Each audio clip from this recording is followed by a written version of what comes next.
예, 브리핑 드리겠습니다. 조금 전에 정의당 대변인께서 오셔가지고 서울시의 농약급식과 관련해서 도대체 뭐 때문에 새누리당 서울시장 후보 고위당직자 대변인들이 매일같이 그 급식 부분에 대해서 얘기를 하느냐 하는 말씀이 계셨습니다. 저희들 많은 분들이 이 부분에 대해서 얘기를 했다는 것 그 자체에 대해서는 인정을 합니다. 그러나 중요한 것은 아이들의 먹거리가 안전해야 된다는 것입니다. 그런데 안전하지 않다고 주장하는 데 대해서 왜 안전하지 않다고 허위 주장을 하느냐. 제발 이제는 사실대로 시인 좀 해라. 그래서 우리 아이들의 먹거리를 좀 안전하게 하자.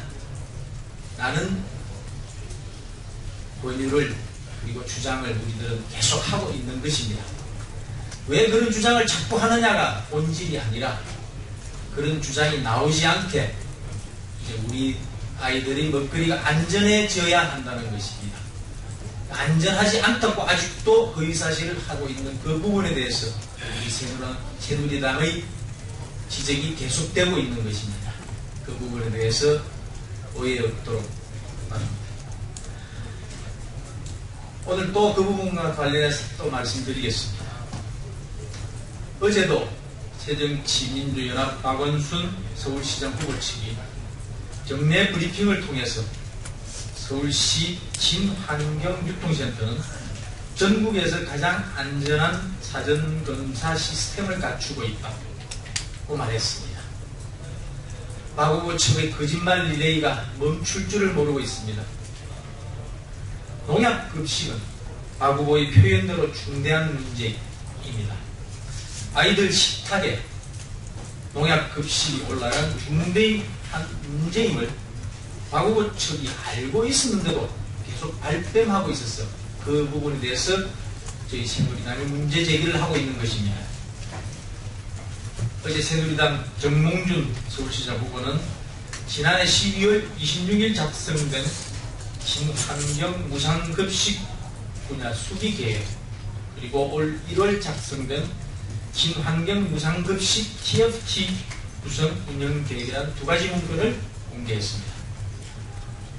정 후보가 박 후보 측이 여론조작과 은폐 업무까지 계획한 게 아니냐고 의혹을 제기하니까 박 후보께서는 농약 검출에 관한 얘기는 없었다고 했습니다.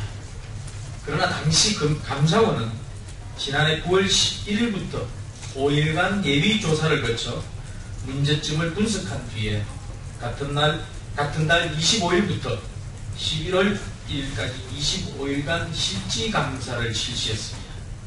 따라서 감사원이 지난달 15일 감사위원회 의결로 감사 결과를 최종 확정하기 전까지 농약 검출에 관해서 인지했을 개연성이 높습니다.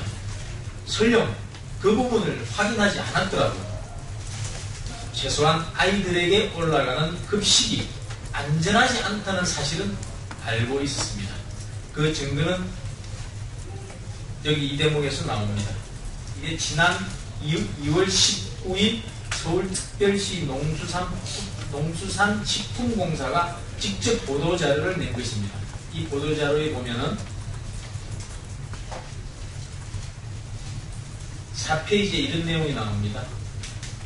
일반 농산물의 잔류농약 걸러내는 검사방법 연내 100% 정밀 검사로 전환 이라는 제목으로 센터는 기존에 5%에 그쳤던 학교급식 일반 농산물에 대한 검사 방법을 올해 안에 100% 정밀 검사 방법으로 전환한다.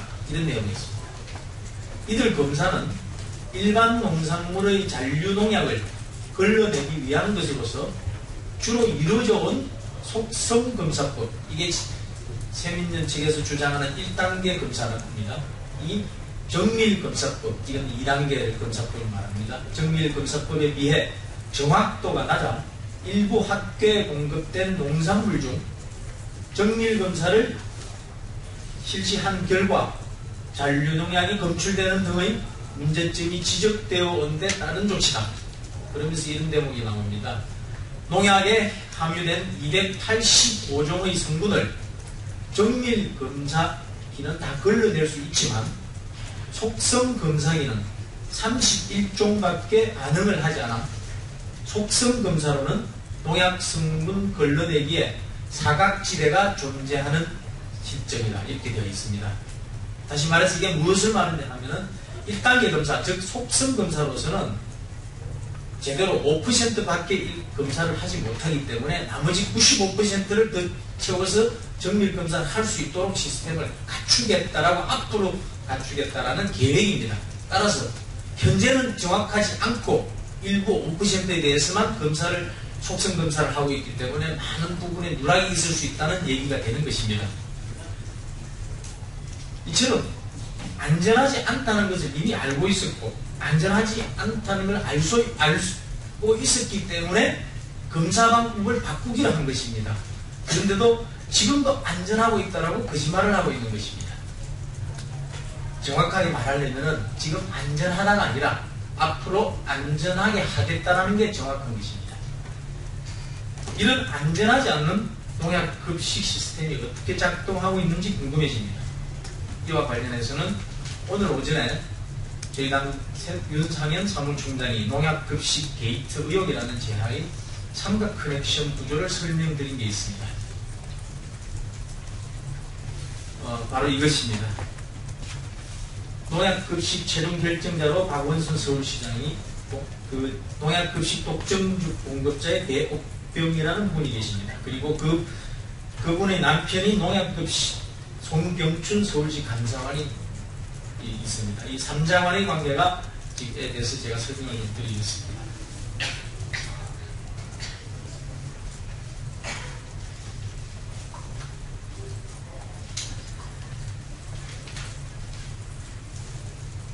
지난해 12월 친환경 무상급식 분야 수기계획이라는 서울시 자료가 있습니다. 이게 교육협력부 주관 업무를 해가지고 나오는데 그 수기계획의 내용은 수기개요라고 나오고 그 참석자들이 쭉 나옵니다. 여기에 시에서는 행정일부 시장 정책특보 정무보좌관 기획보좌관이 나오고 토론자로 7명이 참석을 합니다. 배옥병 희망 먹거리 네트워크 대표 그리고 장경호 여름연구소 부소장을 포함해서 교수도 계시고 연구원장, 공수장 식품공사 사장, 서울시의 산업경제정책관, 교육협력국장 등 7분이 나옵니다. 이 토론자 중에서 시민단체 대표인 분이 가장 맨 앞줄에 나옵니다. 서열상으로 제일 앞선에 있다는 것이죠. 그리고 두 번째, 지난 1월 친환경 무상급식 TFT 구성 운영 계획이라는 것들 보면 여기에도 TF에 민간 전문가, 농수산 식품공사 관계자, 서울시 관계자 해가지고 모두 8분이 이 TF에 참여를 합니다. 그런데 이 8분 중에서 배옥병이라는 분은 가장 또 맨 앞 제일 먼저 서열 1위로 지금 올라가 있습니다. 원광대 보건복지학부 교수도 계시고 건국대 교수도 계시고 농업농민정책연구소 부소장도 계시고 서울시 친환경유통센터장도 계시고 교육협력국장도 계시고 교육격차해소과장 광역친환경급식통합지원센터장도 있습니다. 이만큼 배옥병이라는 분이 그 위상이 막강한 위치에 있는데 서류에는 모든 서울시의 관련 서류에는 가장 앞줄에 나온다는 것입니다. 이 앞줄이 과연 뭘 의미하느냐, 뭘 시사하느냐에 대해서 설명을 드리겠습니다. 지난해 6월 28일 서울특별시의회 제247회 제4차 본회의에 속기록에 이런 내용이 나옵니다. 최명복 시의원과 이병호 농수산식품공사 사장 간의 질의응답 관련의 속기록입니다. 이 부분 나오는데 이런 내용이 있습니다.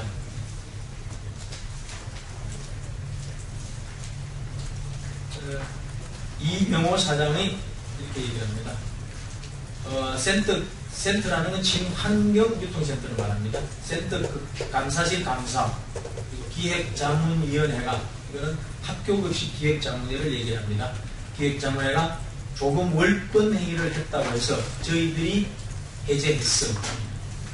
그러니까 제 의원이 그 해체하는 과정에서 업체 선정을 공고하고 기준 미달되는 것을 센터 직원이 거부하니까 자문위원회에서 서울시가 감사 나오면 내가 책임진다고 이런 말이 한 사람이 있지요라고 묻습니다. 그러니까 답변이 우리 위원회가 책임지고 발언을 해주겠다고 얘기를 했습니다. 다시 묻습니다. 그분이 누구예요? 답변, 저희 기획자문위원회 위원장 대옥병입니다. 이처럼 박원순 후보가 임명하고 후원하는 두 사람이 부부관계입니다.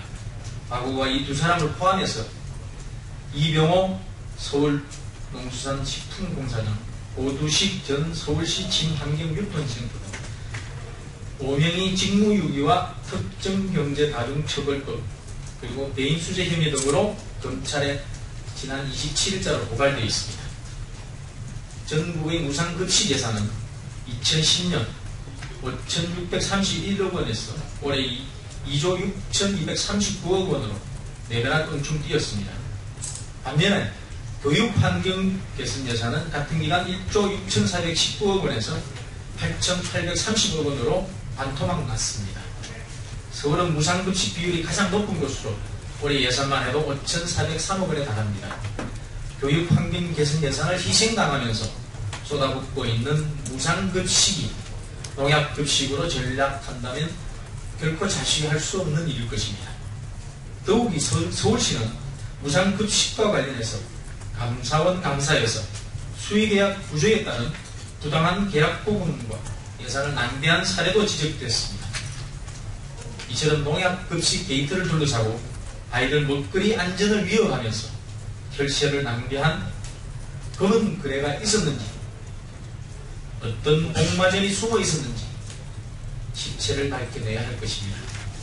농약급식 게이트의 진상을 명백히 규명하기 위해서는 검찰 수사는 물론이고 필요하다면 국정조사도 실시돼야 할 것입니다.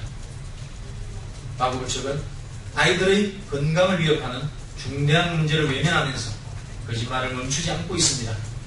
사퇴해야 할 이유가 점점 늘고 있습니다. 다음은 우리 새누리당 정몽준 후보의 발언과 관련해서 말씀드리겠습니다. 어제 정몽준 서울시장 후보의 한국사회복지사협회 방문 자리에서 공직선거법을 위반한 것이 아니냐는 주장을 세민정 측에서 제기하곤 하셨습니다. 아마 정 후보가 사회복지사들과 간담회를 하던 중에 그분들의 어려운 처우를 듣고 위로와 격려의 차원에서 시장이 된다면 규정과 절차에 맞게 사회복지사들을 돕겠다는 의지를 표현한 것으로 보입니다. 기부의 정확한 액수나 방법 등을 약속한 것은 아닙니다. 실제로 기부 약속에 해당하는지 또 한국사회복지사협회가 공직선거법에서 규정하고 있는 특정 선거구민과 연고가 있는 단체에 해당되는지는 앞으로 선관위에서 공정하게 검토하여 판단하실 것이라고 생각됩니다. 새누리당과 정 후보 캠프는 선관위 결정을 신중히 기다리고 있겠습니다. 그런데 세민정 측에서 이를 두고 또다시 정치 공세를 하고 있는 것은 유감입니다. 지난 대선 당시 안철수 공동대표께서 재단 설립을 통한 기부를 약속한 다음에 곧바로 선관위로부터 선거법 위반 사항임을 지적받았던 것을 상기시켜드립니다.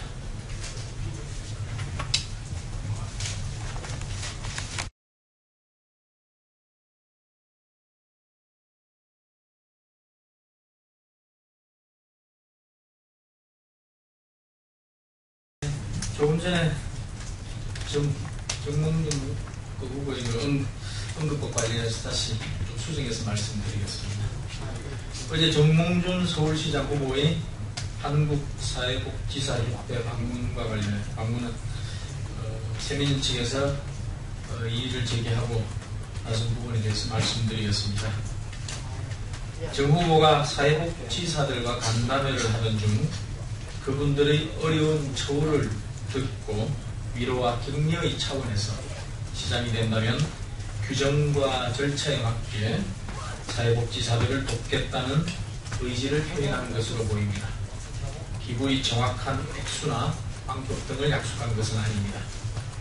실제로 이것이 기부 약속에 해당되는지 공직선거법에서 규정하고 있는 특정 선거구민과 연고가 있는 것으로 해석되는지는 앞으로 선관위에서 공정하게 검토하여 판단하실 것이라고 생각을 합니다. 그런데 세민연 측에서 이를 두고 또다시 정치 공세를 하는 것은 유감입니다.